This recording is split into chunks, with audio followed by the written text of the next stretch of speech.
না, আমার এত টাকা পয়সা নাই। মানুষ মনে করে যে আমি একজন অ্যাক্ট্রেস, আমার কাছে মনে হয় অনেক টাকা, বাট এরকম কিছু নাই, আমার টাকা অনেক কম।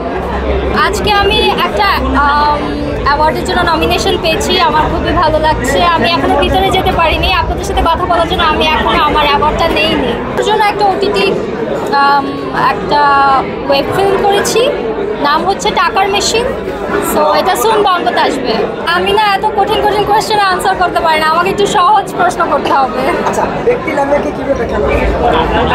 ব্যক্তি লামি মালাম হচ্ছে অনেক চুপচাপ, আমি অনেক কথা কম বলতে পছন্দ করি, আমার অনেক রিজার্ভ ফ্রেন্ডস আছে, আমার শুধু ফ্যামিলি মেম্বার্স, বাট আমি আমার অনেক লিমিটেড মানুষের সাথে কথা বলি। বাট দেখা যায় স্ক্রিনে আমাকে অনেক বেশি চঞ্চল দেখা যায়, বাট ইন রিয়েল লাইফ আমি একদম উল্টা।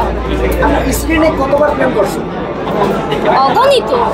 ইচ্ছা করছি, আমরা তো ফেসবুকে দেখতে পেরেছি যে অমিত ভাইয়া একটা ইঙ্গিত দিয়েছে, সো বাকিটা তো অমিত ভাই বলতে পারবো, আমি তো আসলে বলতে পারছি না।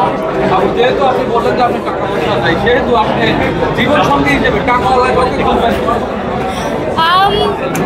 এমন কিছু না যে জীবন সঙ্গী হিসেবে টাকাওয়ালাই দরকার, টাকা টুকটাক সবার জীবনেই দরকার, বাট তার সাথে লয়্যালটিও দরকার। অ্যান্ড শুধু টাকাটা ম্যাটার করে না, বাকি সব কিছুও ম্যাটার করে।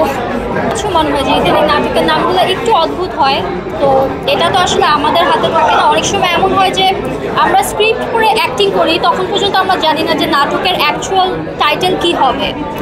তারপরে যখন ওরা একটা উইয়ার টাইটেল দিয়ে দেয়, তখন আমরা বলি যে এই নামটা তো একটু উইয়ার, তখন আর ওনারা আমাদের কথা শুনে না, তখন ওনাদের চ্যানেল ওনারা কাজ করে নিয়েছে, তখন ওনাদের যেটা ইচ্ছা করে ওনারা সেটাই টাইটেল দিয়ে দেয়। এটা আসলে আমাদের হাতে নেই।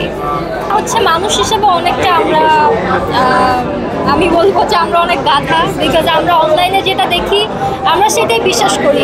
এবং আমি শুধু অডিয়েন্সের কথা বলবো না, আমি নিজেও অনেক সময় অনলাইনে যে নিউজ দেখি আমি অনেক সময় সেটা বিশ্বাস করে ফেলি, কিন্তু পরে দিয়ে জানতে পারি যে না, এটা আসলে এমনটা না। বিকজ অনেক সময় অনেকে না জেনে নিউজ করে, অনেক সময় না জেনে অনেক উল্টাপাল্টা ক্যাপশন দিয়ে দেয়, যেটা আমরা দেখে বিশ্বাস করে ফেলি। বাট আমাদের উচিত যে যাচাই বাছাই করে সব কিছু বিলিভ করা, সেটা পার্সোনাল লাইফে হোক বা কোনো সেলিব্রিটিকে নিয়ে হোক।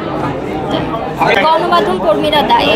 আমি শুধু গণমাধ্যম কর্মীদের কথা বলি না, আমি অনেকের কথাই বলেছি। অনেক সময় অনেকে ফেসবুকে অনেক কিছু লিখে, শুধু গণমাধ্যম কর্মীরাই না, আমি বলেছি যে আমরা সবাই এরকম, যে তাদের দায়বদ্ধতা হচ্ছে আপনাদের সবার কাছে আমাদের কন্ট্যাক্ট নাম্বার আছে, আপনারা আমাদের সহকর্মী, আপনারা চাইলেই আমাদেরকে ফোন দিয়ে নিউজটা পুরোপুরি জানতে পারেন। সো আমি বলবো যে অন্য কোথাও থেকে শুনে কিছু নিউজ না করে ডিরেক্ট আমাদেরকে, শিল্পীদেরকে ফোন দিয়ে পুরোটা ডিটেল জেনে তারপরে নিউজ করে ফেলবে একটু ভালো।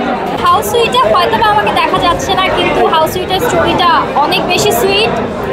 অপূর্ব ভাইয়া আছে, তাসনিয়া ফারিন আছে, সো আমার শুভকামনা। আর অমিত ভাইয়ের কাজ তো অলওয়েজ বম হয়, so I am looking forward to watch that as well.